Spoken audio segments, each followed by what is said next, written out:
Okay, so thank you very much and good afternoon, everyone. It's you said that maybe the most pessimistic presentation will be that on Latin America.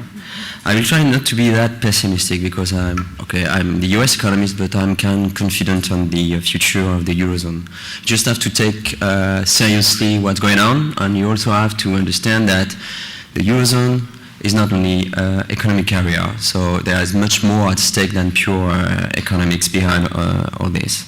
So I will have mostly introduction that will try to explain what's going on now, because I think that among the questions that I may have today, we will find whether Greece will exit, whether Greece will restructure, will it be an haircut, will it be a rescheduling of the debt? So I will try to answer this question at the end of the presentation so that everybody listens to the end of it. But there is another question.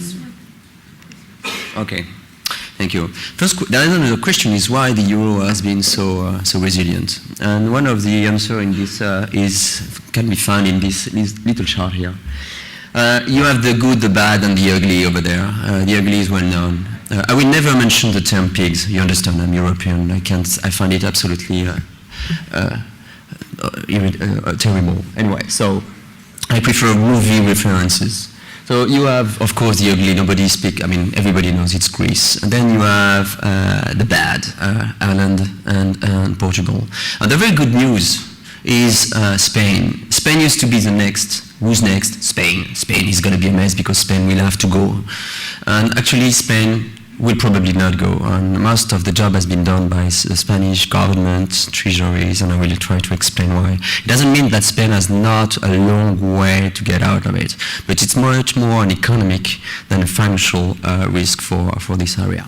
So the very interesting thing is that there is some kind of crisis fatigue in capital market, and this is a chart of the euro on the left.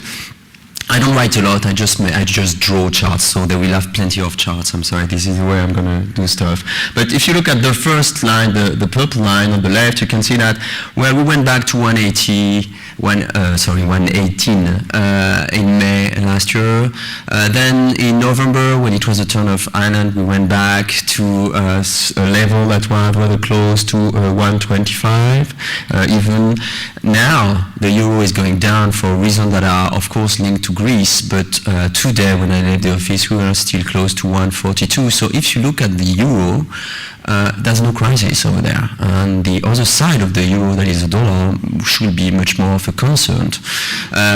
So it's really important to bear in mind that when it comes to currency, it's not always a matter of political risk. It's a matter of course, monetary policy, but it's also a matter of just pure global market on liquidity, and you know that there is a lot of liquidity everywhere. So what you can see that the euro has been tracking the performance of equity over the last year. So it will be complicated. You cannot draw any information on what's going on just having a look at the euro. It's really important, and especially.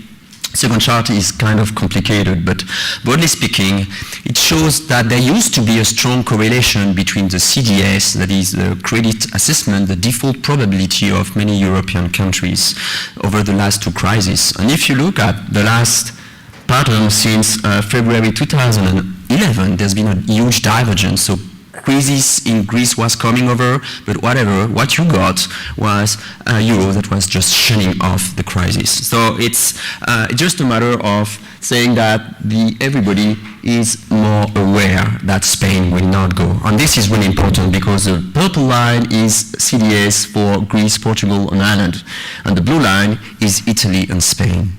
And it's very interesting that if you go back to 2004 and 2005, everybody was betting on an exit. Remember, some people were already speaking about an exit of Italy at that time. And actually now Italy is a good one. It's a middle core, as we may say. And Spain is very close to that level now. So regarding Spain, as I told you, it's not that much a banking crisis. Spain has been the most efficient country in dealing with the banking system, the most transparent country regarding the stress test, the most effective country in dealing with the recapitalization of its banking system. The problem with Greece is macroeconomic, and it's very easy to see what happened. you can see that there was a very strong a GDP that was skewed toward construction. And then construction collapsed. And the collapse in construction is for long, which means that you have a loss of taxes that is permanent. And this is where the issue is. It's not a matter of cyclical recovery. It's a matter of changing the economic model. And I will try throughout this presentation to show you that the main challenge in Europe is of course dealing with the rescheduling of debts. We'll come back to that. But mostly how you reconcile the North and the South in terms of growth pattern and economic models. So last point, Greece. It's very interesting to see there is some kind of schizophrenia currently in the market. Everybody is really afraid of a Greece bankruptcy. What the impact of Greece will be, if you listen to Binis Maggi, if you listen to Mersch, whoever was an official position in Euro will say that it will be a nightmare. The comparison is often that of a European Lehman Brothers. And the reason why is because the exposure of banks, European banks, to either private and public Greek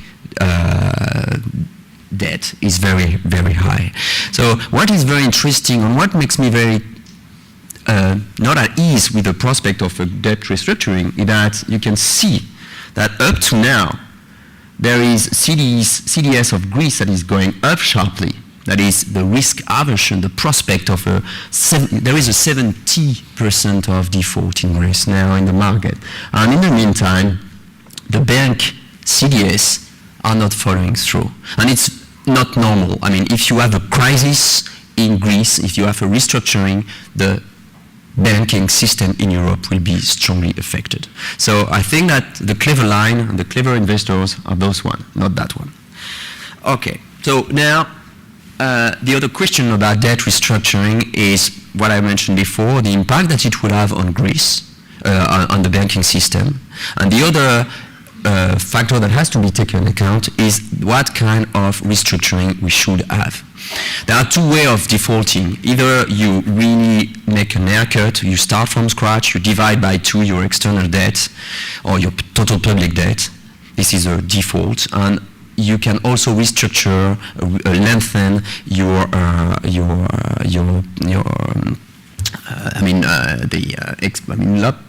you like to extend the maturities, that it, of your debt. And what you get here is a very nasty trend in the interest on public debt in Greece. It means that Greece will not find any interest in lengthening this kind of public debt. The debt outstanding is 150% of GDP. If Greece has to do something strong to change and to start from scratch, it has to default. The problem is that it's really too early. So there are two options. There are two big options that we're discussing very, very strongly within our economic team.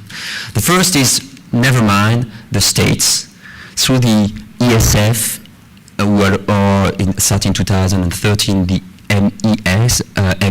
ESM, European Stability Mechanism, that is the public will continue to grant credit through IMF, EU to Greece, and at the end of it, all the outstanding of debt will be held by the public.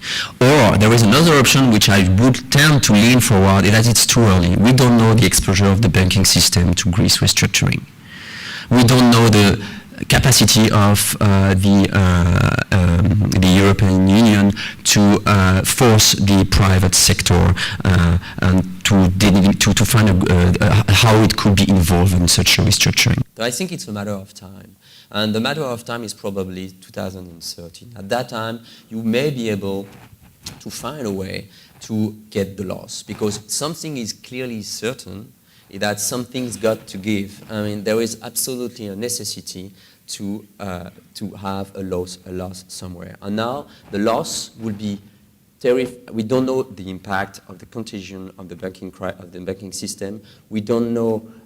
What we do know is that it will cost a lot of money to the ECB, that must be holding around 30-40 billion euros of Greek public debt.